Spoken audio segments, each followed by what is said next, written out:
بسم اللہ الرحمن الرحیم۔ اللہ ناراض ہو تو کیا ہوتا ہے؟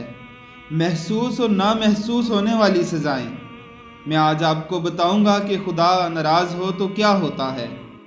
کسی طالب علم نے اپنے استاد سے کہا تھا، ہم کتنے گناہ کرتے ہیں نا، اور اللہ ہمیں سزا نہیں دیتا۔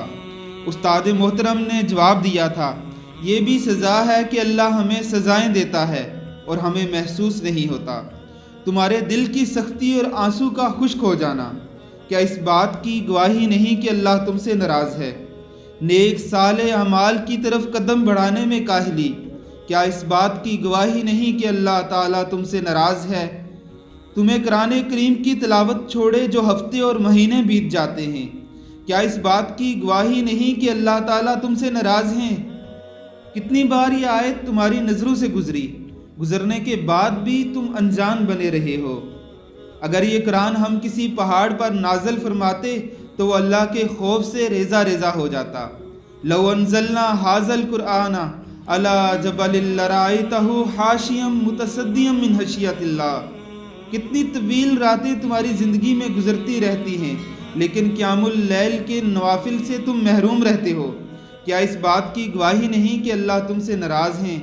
کتنے خیر و برکت کے مواقع تمہاری زندگی میں آتے رہتے ہیں، رمضان، عید، ذوالحجہ، محرم کا مہینہ، اور کتنے ہی ایسے واقع ہوتے ہیں۔ تمہاری غفلت اور گناہوں کی دلدل میں غرق رہنا کیا اس بات کی گواہی نہیں کہ اللہ تم سے ناراض ہیں؟ زندگی میں تعلیم و تفسیر قرآن سیکھنے کے بہترین مواقع آئے، لیکن اسے نظر انداز کر کے تم دنیاوی لذتوں میں کھوئے رہے۔ کیا یہ اس بات کی گواہی نہیں کہ اللہ تم سے ناراض ہیں؟ کیا اس سے بھی بڑی کوئی سزا ہو سکتی ہے؟ نیک عمل تمہیں بوجھ جیسے کیوں محسوس ہوتے ہیں؟ اللہ کا ذکر کرتے ہوئے زبانیں کیوں لڑکھڑانے لگتی ہیں؟ اپنی شیطانی اور نفسانی خواہشات کے سامنے تم کمزور کیوں پڑ جاتے ہو؟ دنیاوی چکا چوند روشنیوں کو دیکھ کر تمہارے دل کیوں تڑپنے لگتے ہیں؟